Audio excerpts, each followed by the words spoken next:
안녕하세요. 오늘의 이야기 시간입니다. 오늘은 한 젊은 엄마가 3살 딸을 살리기 위해 국경을 넘었고 27년이 지난 지금 자유와 희망을 얻은 이야기를 들어보겠습니다. 오늘은 저의 딸 수진이와 저의 이야기를 들려드리려고 합니다. 1998년 저는 23살이었고 딸은 겨우 3살이었는데 먹일 음식이 없어서 국경을 넘었습니다. 그리고 27년이 지난 지금 저희는 자유롭게 살고 있습니다. 저는 지금 50세 서울에서 딸 수진이와 함께 조용하고 평화롭게 살고 있습니다. 하지만 27년 전 제 모습은 많이 달랐습니다. 그때 이야기를 시작하겠습니다.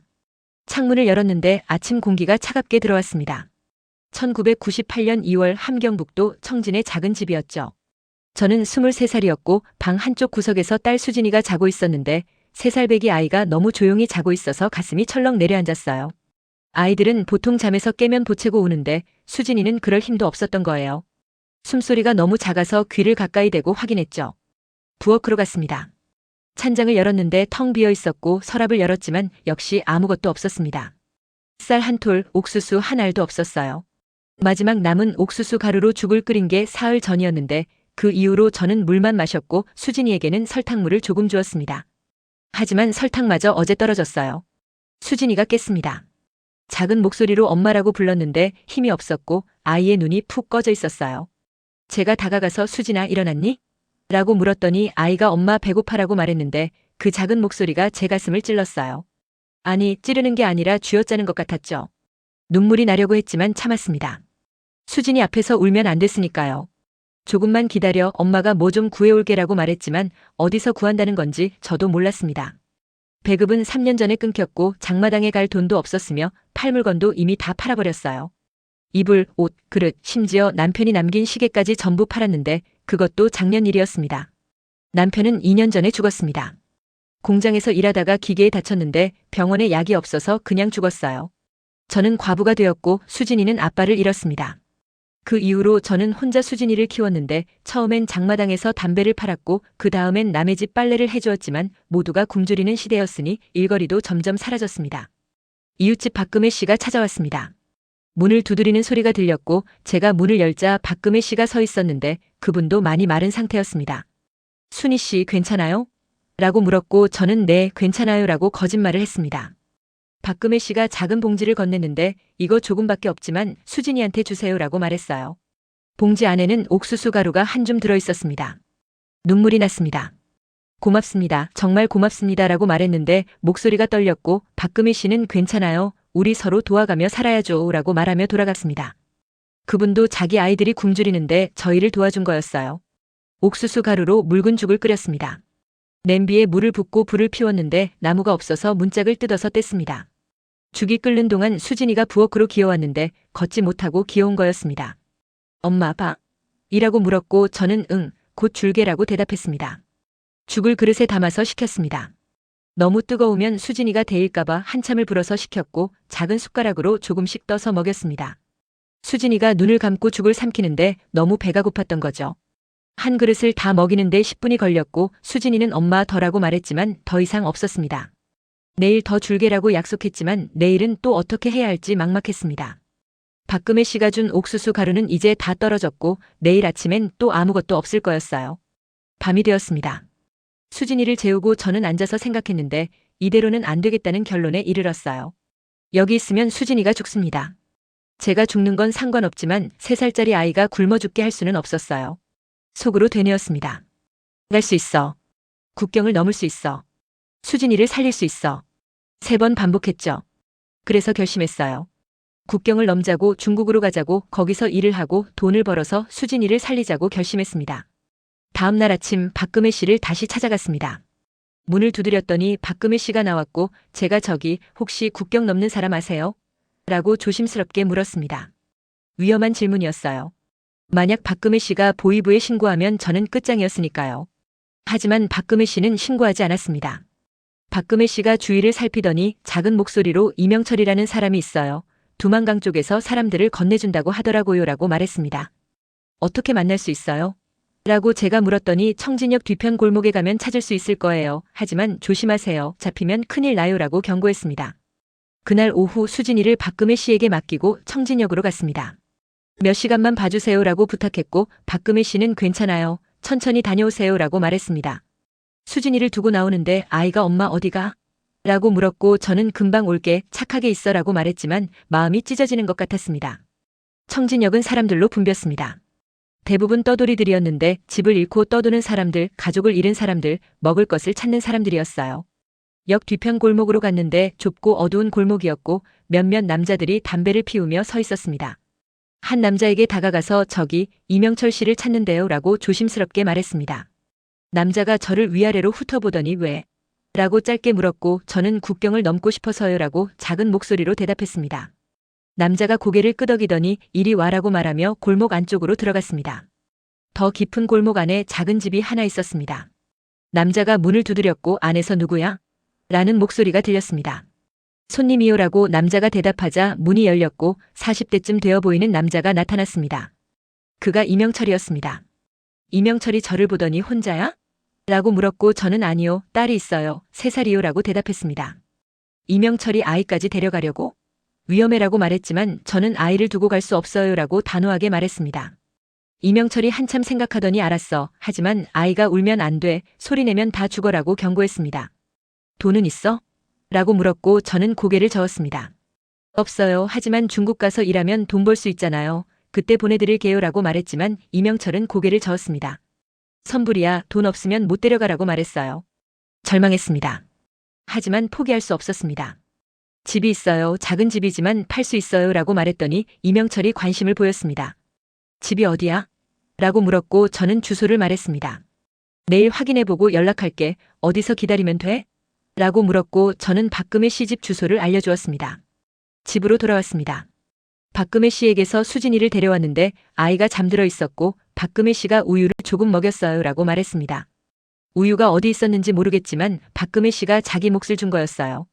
정말 고맙습니다 라고 인사했고 박금혜 씨는 조심하세요. 순희 씨라고 말했는데 제가 무슨 계획을 세우는지 눈치챈 것 같았습니다. 그날 밤 집을 둘러보았습니다. 작은 집이었어요.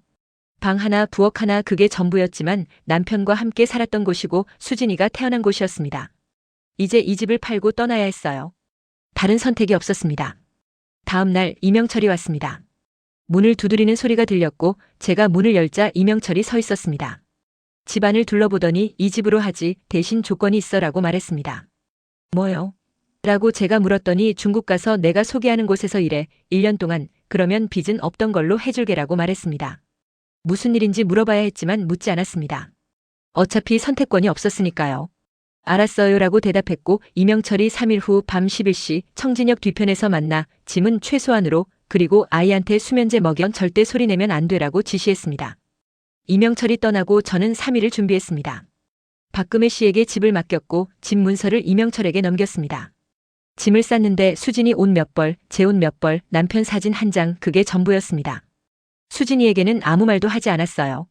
3살짜리 아이가 이해할 수 없는 일이었으니까요. 3일째 밤이 되었습니다. 10시쯤 박금혜 씨가 왔습니다. 작은 봉지를 건넸는데 빵이에요. 길에서 드세요 라고 말했고 또 다른 봉지를 건네며 수면제예요. 약사한테 구했어요 라고 말했습니다. 고맙습니다. 정말 고맙습니다 라고 말했는데 눈물이 났습니다. 박금혜 씨가 저를 꼭 안아주었고 잘 가요. 수진이 잘 키우고요 라고 말했습니다.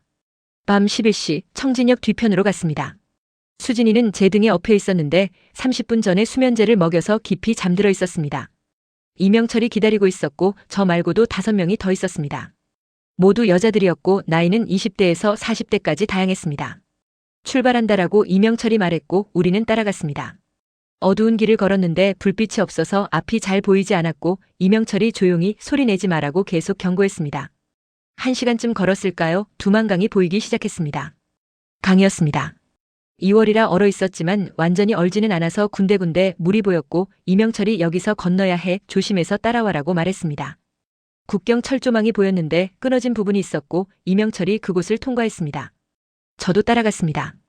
철조망을 통과할 때 옷이 걸렸지만 조심스럽게 빼냈고 수진이를 꼭 안고 강으로 내려갔습니다. 얼음이 발 아래서 삐걱거리는 소리가 들렸고 한 걸음 한 걸음 조심스럽게 걸었습니다. 만약 얼음이 깨지면 저와 수진이는 강물에 빠져서 죽을 거였어요. 중간쯤 왔을 때였습니다. 불빛이 보였어요. 북쪽에서 손전등 불빛이 움직이고 있었는데 국경 경비대였습니다. 이명철이 엎드려 라고 속삭였고 우리 모두 얼음 위에 엎드렸어요. 제 심장이 터질 것 같았고 수진이가 깨지 않을까 두려웠습니다. 손전등 불빛이 가까워졌어요. 경비대가 이쪽으로 오고 있었고 발소리가 들렸습니다. 얼음을 밟는 소리, 크고 무거운 발소리가 점점 가까워졌죠. 저는 수진이를 꼭 안고 숨을 죽였는데 10초가 10분처럼 느껴졌어요. 만약 들키면 끝이었습니다. 저는 수용소로 가고 수진이는 고아원으로 갈 거였으니까요. 속으로 되뇌었어요. 움직이지 마. 소리 내지 마. 숨도 쉬지 마. 경비대가 지나갔습니다. 불빛이 멀어졌고 발소리가 사라졌어요. 이명철이 일어나 빨리라고 말했고 우리는 다시 움직였습니다. 나머지 거리를 빠르게 건넜고 마침내 강 반대편에 도착했어요. 중국이었습니다. 중국 땅에 발을 딛는 순간 안도감이 밀려왔습니다. 하지만 동시에 두려움도 왔어요.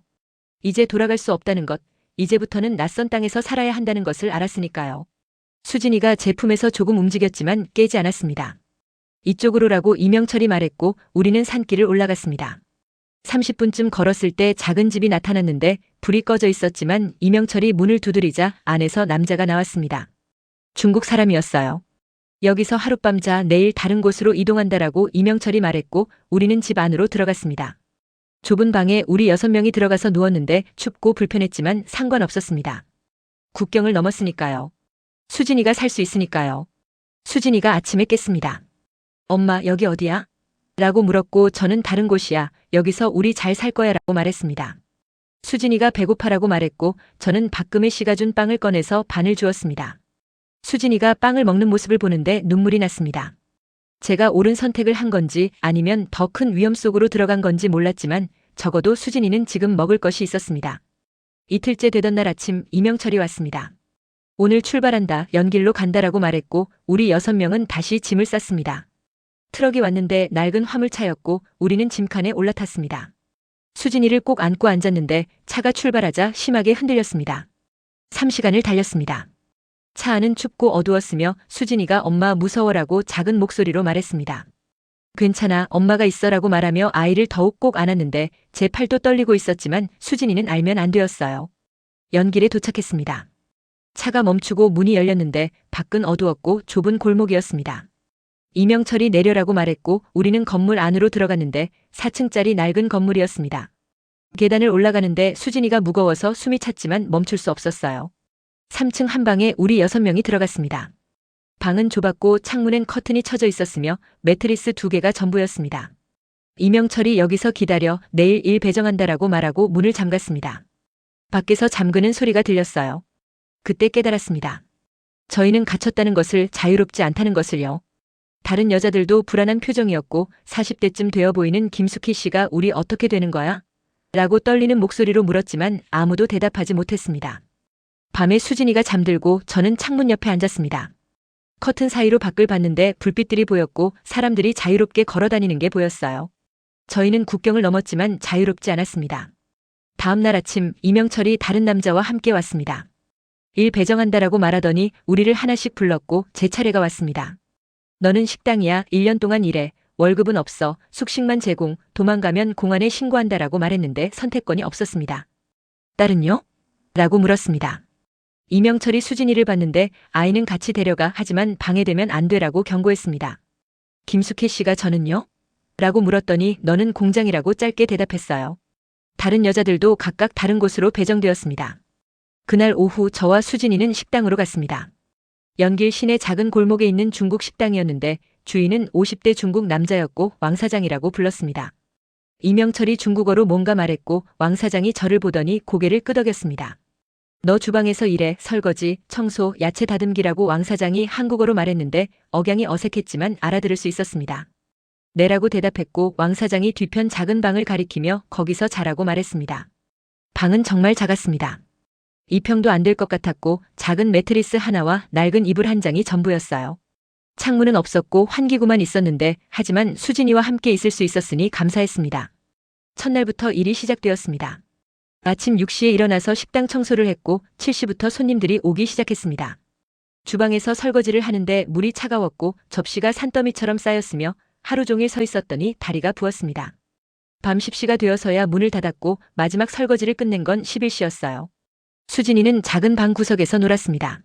아이가 엄마 심심해라고 말했지만 제가 해줄 수 있는 게 없었어요. 장난감도 없었고 나갈 수도 없었으며 수진이는 하루 종일 좁은 방에 갇혀 있었습니다. 일주일이 지났습니다. 왕 사장이 밥을 주긴 했는데 남은 음식이었고 양도 적었지만 그래도 먹을 수 있었으니 북한보다는 나았습니다.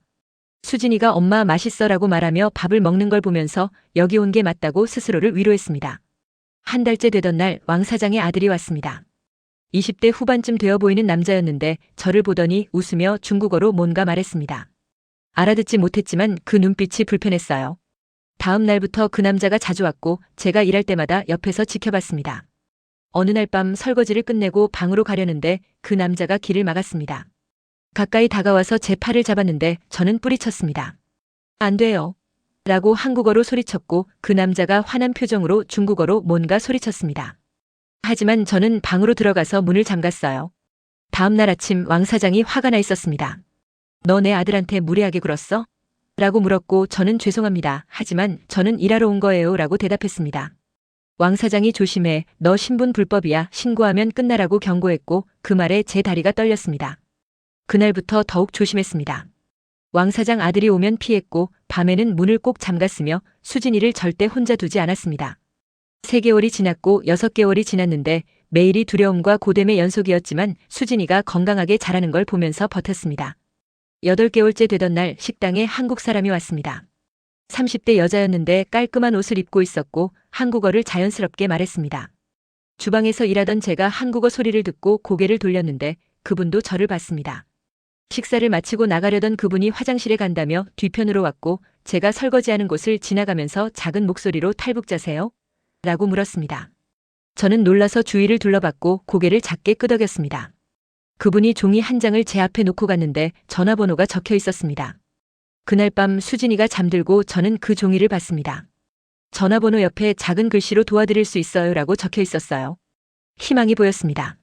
하지만 전화를 어떻게 하죠? 왕 사장은 제가 전화하는 걸 절대 허락하지 않았고 핸드폰도 없었습니다. 일주일 후 기회가 왔습니다. 왕 사장이 외출했고 주방에 저 혼자 있었는데 왕 사장의 핸드폰이 책상 위에 놓여 있었습니다. 손이 떨렸지만 재빨리 집어서 그 번호로 전화를 걸었어요. 1번, 2번 벨이 울렸고 3번째에 목소리가 들렸습니다. 여보세요? 라고 그 여자분이 말했습니다. 저예요. 식당에서 종이 주셨던 라고 떨리는 목소리로 말했더니 아, 기억해요. 지금 괜찮아요? 전화할 수 있어요? 라고 물었습니다. 잠깐만요. 주인이 없어서 라고 말했어요. 제 이름은 최은주예요. 탈북민 돕는 일해요. 한국 가고 싶으세요? 라고 물었는데 그 말에 눈물이 났습니다. 네, 가고 싶어요. 딸이 있어요. 3살이에요. 라고 말했더니 알겠어요. 준비할게요. 하지만 시간 걸려요. 기다릴 수 있어요? 라고 물었습니다. 기다릴 수 있어요. 라고 대답했고 최은주 씨가 2주 후에 다시 전화해요. 같은 시간에 계획 알려줄게요. 라고 말했습니다. 전화를 끊고 핸드폰을 다시 책상에 놓았는데 제 심장이 빠르게 뛰고 있었습니다. 2주를 기다렸습니다. 매일 같은 일을 했지만 마음속에 희망이 있었고 수진이에게 곧 좋은 곳 갈 거야 라고 말했는데 아이가 어디? 라고 물었지만 아직 말할 수 없었어요. 2주 후 같은 시간 왕 사장이 또 외출했고 저는 다시 전화를 걸었습니다. 최은주 씨가 받았고 준비됐어요. 다음 주 목요일 밤 11시 식당 뒷문으로 나와요. 차가 기다릴 거예요. 라고 말했습니다. 알았어요. 고맙습니다. 라고 말했는데 목소리가 떨렸어요. 일주일이 지났습니다. 목요일이 되었고 그날 하루가 너무 길게 느껴졌습니다. 밤 10시에 식당 문을 닫았고 평소처럼 설거지를 끝냈습니다. 왕 사장이 오늘 수고했어 라고 말하며 자기 방으로 들어갔고 저는 수진이가 있는 우리 방으로 갔습니다. 수진이를 조용히 깨웠습니다. 수진아, 일어나야 돼. 조용히 해야 돼라고 속삭였고 아이가 졸린 눈으로 일어났습니다. 작은 가방에 옷 몇 벌과 남편 사진을 넣었는데 그게 전부였어요. 11시 10분 전 뒷문으로 나갔습니다. 문을 조심스럽게 열었는데 삐걱거리는 소리가 났고 멈춰서 숨을 죽였습니다. 왕 사장이 깨지 않았는지 귀를 기울였는데 조용했고 다시 천천히 문을 열었습니다. 밖은 어두웠지만 골목 끝에 차 한 대가 불을 끄고 서 있었어요. 빠르게 걸었습니다. 수진이를 안고 달렸는데 아이가 엄마 왜? 라고 물었지만 쉿, 조용히라고 말했습니다. 차에 도착했고 문이 열렸으며 최은주 씨가 빨리 타요. 라고 말했습니다. 차에 올라탔고 문이 닫혔으며 차가 출발했습니다. 뒤를 돌아봤습니다. 식당이 멀어지고 있었고 10개월 동안 갇혀있던 그곳에서 벗어나고 있었어요. 수진이를 꼭 안았는데 아이가 엄마 우리 어디가? 라고 물었습니다. 좋은 곳과 자유로운 곳이라고 대답했어요. 차는 3시간을 달렸습니다. 베이징으로 간다고 했고 거기서 한국 대사관으로 갈 거라고 했습니다. 최은주 씨가 대사관까지 가면 안전해요. 거기서 한국 정부가 도와줘요라고 설명했는데 한국이라는 단어가 꿈 같았습니다. 새벽 4시 베이징 외곽에 도착했습니다. 작은 여관에서 하루를 쉬었고 다음날 밤 다시 이동했습니다. 대사관까지 가는 게 제일 위험해요. 공안이 많거든요. 하지만 밤에 가면 조금 나아요라고 최은주 씨가 말했습니다. 밤 9시 택시를 탔습니다. 최은주 씨와 저 그리고 수진이 이렇게 3명이었어요. 택시기사는 중국 사람이었고 최은주 씨가 중국어로 뭔가 말했습니다. 차가 출발했고 베이징 시내로 들어갔습니다. 불빛들이 보였습니다. 높은 건물들, 많은 차들, 화려한 간판들이 보였는데 북한 청진과는 완전히 달랐어요. 수진이가 창밖을 보며 엄마 예뻐라고 말했고 저도 고개를 끄덕였습니다. 30분쯤 달렸을까요? 택시가 속도를 줄였고 앞에 검문소가 보였어요. 공안이 차들을 세우고 확인하고 있었습니다. 최은주 씨가 긴장한 표정으로 가만히 있어요. 자연스럽게라고 속삭였어요. 우리 차례가 되었습니다. 공안이 창문을 두드렸고 기사가 창문을 내렸어요. 공안이 손전등을 비추며 차 안을 봤는데 저와 수진이를 똑바로 봤습니다. 제 심장이 터질 것 같았고 손바닥에 땀이 차서 수진이를 아는 팔이 미끄러웠어요. 공안이 중국어로 뭔가 물었고 최은주 씨가 대답했습니다. 중국어를 할 줄 아는 게 감사했어요. 공안이 계속 질문했고 최은주 씨가 계속 대답했는데 10초, 20초가 지나갔어요. 30초가 1시간처럼 느껴졌습니다. 공안이 다시 저를 봤는데 저는 눈을 피하지 않고 자연스럽게 미소 지었어요. 속으로는 떨리고 있었지만요. 공안이 손을 들어가라는 신호를 했습니다. 택시가 천천히 출발했고 검문소를 통과했어요. 50m, 100m. 멀어질 때까지 저는 뒤를 돌아보지 않았습니다. 200m쯤 갔을 때 최은주 씨가 휴 다행이다라고 말했고 저도 그제야 숨을 쉴 수 있었어요. 10분 후 큰 건물 앞에 도착했습니다. 여기에요. 대사관이에요 라고 최은주 씨가 말했는데 건물에는 태극기가 걸려 있었습니다. 태극기를 보는 순간 눈물이 났어요. 나만이었습니다. 자유였습니다. 차에서 내렸습니다. 대사관 정문으로 걸어가는데 다리가 떨렸고 수진이를 꼭 안고 걸었습니다. 경비원이 저희를 받고 최은주 씨가 탈북민이에요. 도와주세요라고 말했습니다.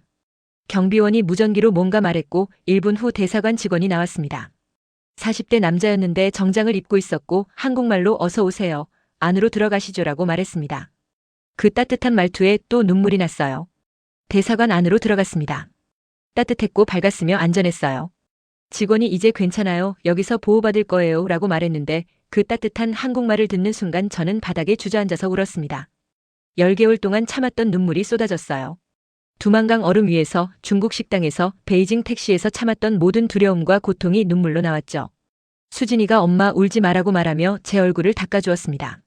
3살 반이 된 딸이 엄마를 위로하고 있었어요. 괜찮아, 엄마 기뻐서 우는 거야 라고 말했고 수진이를 꼭 안았습니다. 대사관에서 일주일을 머물렀습니다. 조사를 받았고 서류를 작성했으며 한국 정부가 저희를 한국으로 보내줄 거라는 말을 들었습니다. 비행기 타고 가요. 2주 후면 출발해요 라고 직원이 말했는데 비행기라는 게 믿기지 않았습니다. 2주가 지났습니다. 공항으로 갔고 처음 보는 비행기에 올랐습니다. 수진이가 엄마 이게 뭐야? 라고 물었고 비행기야 하늘을 날아서 한국에 가는 거야 라고 설명했습니다. 아이의 눈이 커졌어요. 비행기가 이륙했습니다. 창밖을 보니 땅이 멀어지고 구름이 가까워졌는데 북한 청진에서 여기까지 온 게 꿈 같았습니다. 1998년 2월에 두만강을 건넜고 지금은 1999년 1월이었어요. 거의 1년이 지났습니다. 3시간 후 비행기가 착륙했습니다. 인천공항입니다 라는 안내방송이 들렸고 한국에 도착했다는 게 실감났습니다. 비행기 문이 열렸고 밖으로 나갔는데 한국 땅을 밟는 순간 무릎이 꺾였어요. 공항에서 직원들이 저희를 맞이했습니다. 탈북민 정착지원센터로 가실 거예요. 거기서 3개월 동안 교육받으시면 됩니다라고 설명했고 버스에 올랐습니다.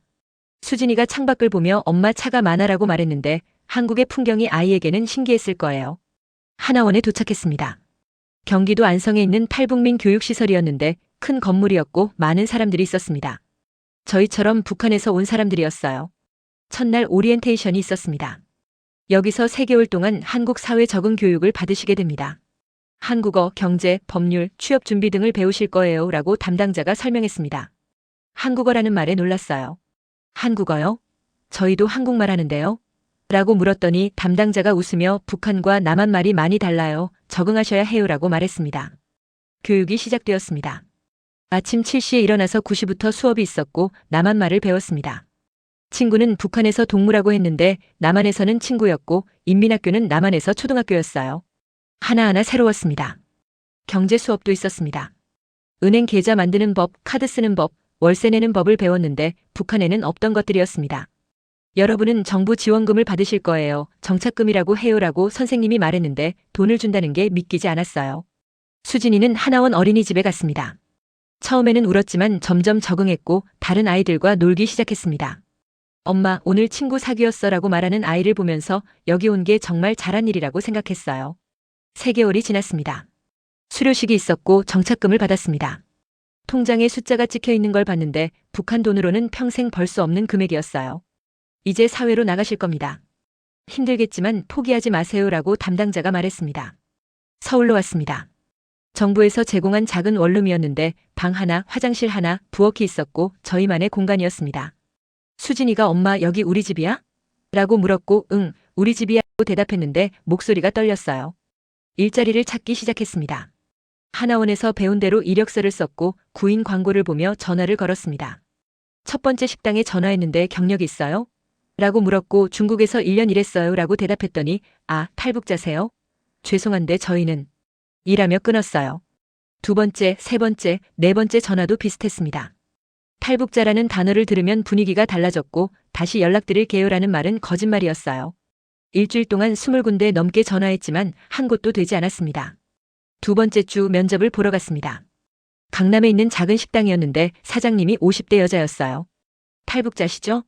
괜찮아요. 성실하게만 일하시면 돼요 라고 말했고 저는 감사했습니다. 열심히 하겠습니다라고 약속했어요. 하지만 이틀 만에 그만두게 되었습니다. 같이 일하던 직원이 야, 북한 사람은 이것도 몰라? 라고 비웃었고 손님이 북한에서 왔다며? 김치찌개 맛이 이상한데라고 불평했습니다. 사장님이 미안한데 손님들이 불편해하시네요 라고 말했고 저는 나왔어요. 3번째 주 청소 일을 시작했습니다. 오피스텔 청소였는데 새벽 5시에 시작해서 오후 2시에 끝났습니다. 시급은 최저임금이었지만 차별은 없었어요. 청소는 말이 필요 없었고 제 신분을 묻는 사람도 없었습니다. 매일 수진이를 어린이집에 맡기고 일을 했습니다. 정부 지원으로 어린이집비가 무료였고 선생님들이 수진이를 잘 돌봐주었어요. 수진이 엄마 오늘 수진이가 그림 그렸어요. 가족 그림인데 엄마랑 수진이가 손잡고 있어요 라고 선생님이 말했고 그 그림을 받아들고 눈물이 났습니다. 6개월이 지났습니다. 청소일로 번 돈을 모았는데 통장에 조금씩 쌓여가는 숫자를 보면서 뿌듯했어요. 북한에서는 돈을 모을 수 없었지만 여기서는 일하면 돈이 생겼고 그 돈으로 수진이에게 옷을 사주고 장난감을 사줄 수 있었습니다. 1년이 지났습니다. 2000년이 되었고 수진이는 5살이 되었어요. 엄마, 나 초등학교 가? 라고 물었고 응, 내년에 가라고 대답했습니다. 아이가 건강하게 자라는 걸 보면서 1998년 2월 두만강을 건넌 게 후회되지 않았어요. 2001년 수진이가 초등학교에 입학했습니다. 새 가방과 새 옷을 입은 딸을 보면서 사진을 찍었는데 그 사진 속 수진이는 행복해 보였어요. 엄마 친구 많이 사귈 거야 라고 말하는 아이를 보면서 이 순간을 위해 모든 걸 견뎠다고 생각했습니다. 하지만 학교에서 문제가 생겼습니다. 3개월 후 담임 선생님한테 전화가 왔는데 수진이 엄마 학교에 오실 수 있으세요? 라고 말했어요. 학교에 갔더니 선생님이 조심스럽게 말했습니다. 수진이가 반 아이들한테 놀림을 당하고 있어요. 북한에서 왔다고. 가슴이 무너졌습니다. 제 신분 때문에 수진이까지 고통받는다는 게 견딜 수 없었어요. 선생님, 어떻게 하면 좋을까요? 라고 물었더니 선생님이 제가 아이들한테 잘 말씀드릴게요. 걱정 마세요 라고 말했지만 걱정이 사라지지 않았습니다. 그날 밤 수진이에게 물었습니다. 수진아, 학교에서 무슨 일 있어? 라고 물었더니 아이가 고개를 숙이며 애들이 나보고 북한 애라고 놀려라고 작은 목소리로 말했어요. 엄마 미안해, 엄마 때문에. 라고 말하려는데 수진이가 말했습니다. 괜찮아, 엄마 나 괜찮아. 엄마가 나 살려줬잖아. 7살 아이가 엄마를 위로하고 있었어요. 가슴이 뭉클했습니다. 제가 수진이에게 말했었거든요. 북한에서 굶주리던 이야기, 엄마가 수진이를 살리려고 국경을 넘었다는 이야기를요. 아이가 그걸 기억하고 있었던 거죠. 7살 아이가 제 눈을 똑바로 보며 말했어요. 엄마 고마워. 나 살려줘서 고마워. 그 순간 눈물이 났지만 웃으며 수진이를 꼭 안았습니다. 저는 더 열심히 일했습니다. 청소일을 하루 8시간에서 12시간으로 늘렸고 주말에도 일했습니다. 돈을 더 벌어서 수진이에게 더 좋은 걸 해주고 싶었어요. 학원도 보내고 옷도 사주고 다른 아이들과 다르지 않게 키우고 싶었습니다. 2년이 지났습니다. 2003년 저는 28살이었고 수진이는 8살이었어요. 어느 날 청소 현장에서 한 여자분을 만났습니다. 같은 청소 회사 소속이었는데 40대 여자였고 이름은 박선미 씨였어요. 탈북자세요? 라고 박선미 씨가 물었고 저는 놀라서 어떻게 아셨어요? 라고 물었습니다. 박선미 씨가 웃으며 저도 탈북자예요. 5년 전에 왔어요. 라고 말했는데 반가웠습니다. 같은 처지의 사람을 만난 게 처음이었어요. 힘들죠? 저도 처음엔 정말 힘들었어요. 라고 박선미 씨가 말했고 저는 네, 차별도 많고 일자리도 구하기 어렵고 라고 말했습니다. 박선미 씨가 하지만 포기하면 안 돼요. 우리 여기까지 살아서 왔잖아요. 라고 격려했어요. 그날부터 박선미 씨와 자주 만났습니다. 일 끝나고 같이 커피를 마시며 이야기를 나눴는데 서로의 고난을 이해하는 사람이 있다는 게 큰 힘이 되었어요. 순희 씨, 우리 아이들은 여기서 잘 클 거예요. 차별 없이 자유롭게라고 박선미 씨가 말했고 저도 그렇게 믿었습니다. 5년이 지났습니다. 2008년 저는 33살이었고 수진이는 13살이 되어 중학생이 되었어요. 수진이는 키도 크고 공부도 잘했으며 친구들도 많아졌습니다. 엄마, 오늘 수학시험 100점 받았어 라고 말하는 딸을 보면서 제 선택이 옳았다고 확신했어요. 저도 변했습니다. 청소 일을 8년 동안 했는데 이제는 반장이 되었고 새로 온 사람들을 가르치는 위치가 되었어요. 이렇게 닦으면 깨끗해져요라고 가르쳐주는데 8년 전 아무것도 모르던 제 모습이 떠올랐습니다. 어느 날 회사 사장님이 저를 불렀습니다. 순희 씨, 수고 많으셨어요. 이제 정규직으로 전환할게요 라고 말했는데 정규직이라는 말에 눈물이 났어요. 8년 동안 비정규직이었는데 이제 안정된 직장을 갖게 된 거였습니다. 월급도 올랐습니다. 비정규직 때보다 30만 원 더 받게 되었고 4대 보험도 생겼으며 퇴직금도 쌓이기 시작했어요. 수진아, 엄마가 정규직 됐어 라고 말했더니 수진이가 엄마 축하해 라며 안아주었습니다. 돈을 모았습니다. 매달 50만 원씩 저축했는데 목표가 있었어요. 전셋집을 얻는 거였습니다. 원룸이 너무 좁았고 수진이가 크면서 공간이 필요했거든요. 2년을 모으면 전세 보증금을 마련할 수 있을 것 같았어요. 2010년 2년을 모아서 전세집을 얻었습니다. 방 2개짜리 작은 아파트였는데 수진이 방과 제 방이 따로 있었어요. 엄마, 나 처음으로 내 방 생겼어. 라고 수진이가 소리쳤고 아이의 기쁨이 저의 기쁨이었습니다. 수진이가 고등학생이 되었습니다. 2011년 16살이 된 딸은 꿈이 생겼다고 말했어요. 엄마, 나 간호사 되고 싶어. 아픈 사람들 도와주고 싶어 라고 말했는데 저는 응원했습니다. 그래, 내가 하고 싶은 거 해. 엄마가 도와줄게라고 약속했어요. 대학 진학을 준비했습니다. 학원비가 비쌌지만 아끼지 않았고 수진이도 열심히 공부했습니다. 밤늦게까지 책상에 앉아있는 딸을 보면서 북한에서 굶주리던 3살 아이가 이제 꿈을 향해 달려가고 있다는 게 믿기지 않았어요. 2014년 수진이가 대학에 합격했습니다. 간호대학이었고 장학금도 받았어요. 엄마 합격했어.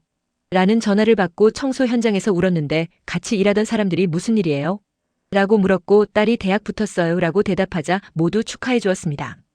입학식 날 수진이의 교복 대신 정장을 입은 모습을 봤습니다. 19살이 된 딸은 이제 어른이 되어가고 있었어요.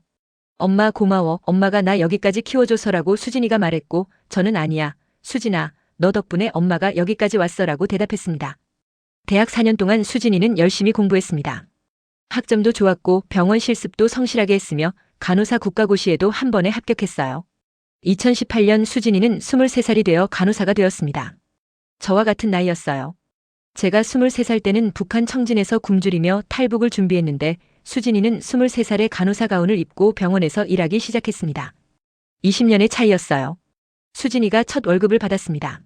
엄마 이거 받아라며 봉투를 건넸는데 안에 100만 원이 들어있었어요. 왜 이걸 줘? 내 돈인데 라고 말했더니 수진이가 엄마가 20년 동안 나 키워준 거 조금이라도 갚고 싶어라고 말했습니다.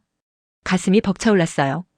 20년 전 3살 수진이는 엄마 배고파라고 말했고 지금 23살 수진이는 엄마 이거 받아라고 말하고 있었습니다. 20년의 시간이 흘렀고 우리는 여기까지 왔어요. 속으로 되뇌었습니다. 잘했어. 잘 견뎠어. 수진이가 이렇게 컸어. 받지 않으려 했지만 수진이가 계속 권했고 결국 받았습니다.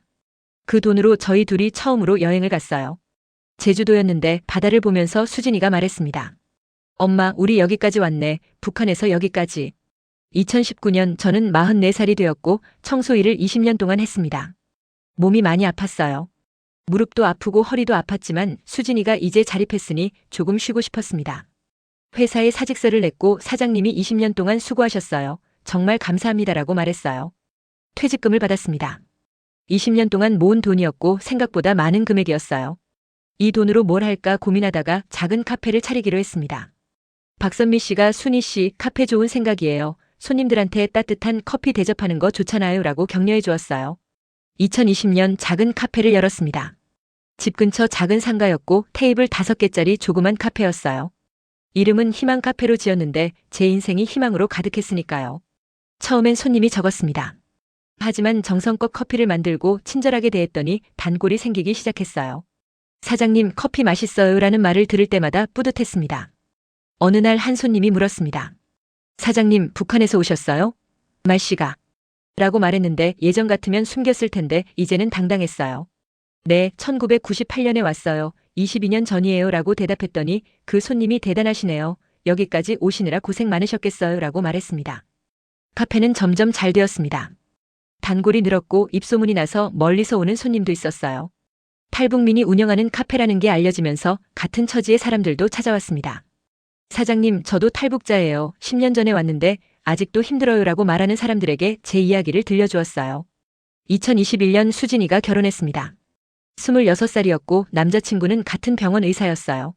웨딩드레스를 입은 수진이를 보는데 1998년 2월 두만강 얼음 위에서 수진이를 안고 엎드렸던 그 순간이 떠올랐습니다. 그때 3살이던 아이가 이제 결혼하고 있었어요. 엄마 행복해라고 수진이가 말했고 저는 나도 행복해, 수진아라고 대답했습니다. 식장에서 박선미 씨를 만났는데 박선미 씨도 눈물을 흘리며 순희 씨 축하해요. 수진이 정말 예쁘네요 라고 말했어요. 2023년 손주가 태어났습니다. 수진이가 딸을 낳았는데 이름을 희망이라고 지었어요. 엄마 카페 이름처럼 희망이로 지었어. 엄마가 우리 가족의 희망이잖아 라고 수진이가 말했고 그 말에 눈물이 났습니다. 작은 희망이를 안았습니다. 갓난아기였는데 제품에서 편안하게 자고 있었어요. 이 아이는 자유로운 땅에서 태어났고 굶주림을 모르고 자랄 거였습니다. 제가 두만강을 건넌 이유가 여기 있었어요. 2024년 저는 49살이 되었습니다. 카페는 잘 되고 있었고 수진이는 행복하게 살고 있었으며 손주 희망이는 건강하게 자라고 있었어요. 26년이 지난 지금 저는 제 선택을 후회하지 않습니다. 어느 날 카페에 한 젊은 여자가 왔습니다. 20대 초반쯤 되어 보였는데 혹시 사장님 1998년에 탈북하셨어요? 라고 물었어요. 네, 그런데 어떻게 하셨어요? 라고 물었더니 그 여자가 말했습니다. 제 어머니가 박금희예요. 청진에서 사장님을 도와드렸던 사람이에요. 저희도 3년 전에 한국에 왔어요. 박금희 씨의 딸이었습니다. 심장이 빠르게 뛰었고 금희 씨가 무사해요? 살아계세요? 라고 급하게 물었습니다. 그 여자가 고개를 끄덕이며 네, 어머니가 사장님 찾고 계셨어요. 만나고 싶어 하세요 라고 말했어요. 일주일 후 박금희 씨를 만났습니다. 26년 만이었어요. 금희 씨는 60대가 되었지만 여전히 따뜻한 눈빛을 가지고 있었습니다. 순희 씨 정말 오래됐네요 라고 금희 씨가 말했고 저는 금희 씨 보고 싶었어요. 고마웠어요. 그때 도와주셔서라고 말했습니다. 우리는 오래 이야기를 나눴습니다. 26년 동안의 이야기, 북한에서의 고난, 탈북 과정, 한국 정착까지 모든 이야기를요.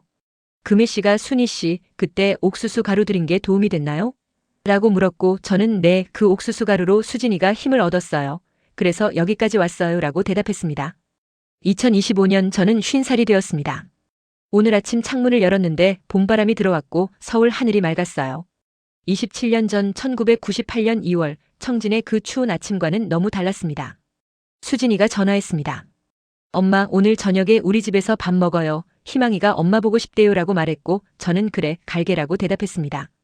30살이 된 딸의 목소리는 안정적이고 행복했어요. 카페를 정리하고 수진이 집으로 갔습니다.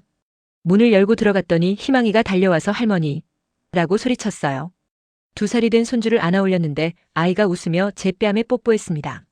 저녁을 먹으며 수진이가 물었습니다. 엄마, 후회한 적 없어? 북한 떠난 거? 라고 물었고 저는 고개를 저었습니다. 아니, 한 번도 없어. 내가 행복하니까 엄마도 행복해라고 대답했어요. 밤에 집으로 돌아왔습니다. 작은 원룸은 이제 없고 방 2개짜리 전셋집도 떠나서 지금은 작은 아파트를 샀어요. 25평짜리 작은 집이지만 제 집이었습니다. 북한에서 잃었던 집, 중국에서 갇혔던 방, 한국에서 처음 살던 원룸을 지나 여기까지 왔어요. 침대에 누워 천장을 봤습니다. 27년이 지났고 23살에서 50살이 되었으며 3살이던 수진이는 30살이 되어 엄마가 되었어요. 제 인생이 영화처럼 눈앞에 지나갔습니다. 박금혜 씨가 준 옥수수 가루 한 줌. 두만강 얼음 위 10초의 엎드림. 이명철이 말했던 1년 계약. 중국 식당 2평짜리 방. 최은주 씨가 준 전화번호. 베이징 대사관 앞 태극기. 하나원 선생님들의 가르침. 서울 원룸의 첫날 밤. 박선미 씨의 격려. 청소회사 사장님의 정규직 전환. 수진이의 초등학교 입학식. 대학 합격 통지서. 간호사 가운을 입은 딸. 손주 희망이의 첫 울음. 모든 순간들이 저를 여기까지 데려왔어요. 하나도 빠짐없이 모두가 필요했습니다. 왜 후회하지 않느냐고요? 수진이가 웃고 있으니까요. 손주 희망이가 제 품에서 행복하게 자니까요. 제가 원했던 건 화려한 삶이 아니라 수진이가 굶지 않는 거였고 그 꿈을 이뤘으니까요. 내일 아침에도 카페 문을 열 겁니다. 손님들에게 따뜻한 커피를 대접할 거고 같은 처지의 탈북민이 오면 제 이야기를 들려줄 거예요. 포기하지 마세요. 저도 여기까지 왔잖아요. 라고 말할 겁니다. 27년 전 두만강 얼음 위에서 엎드려 있을 때 10초가 10분처럼 느껴졌지만 버텼습니다.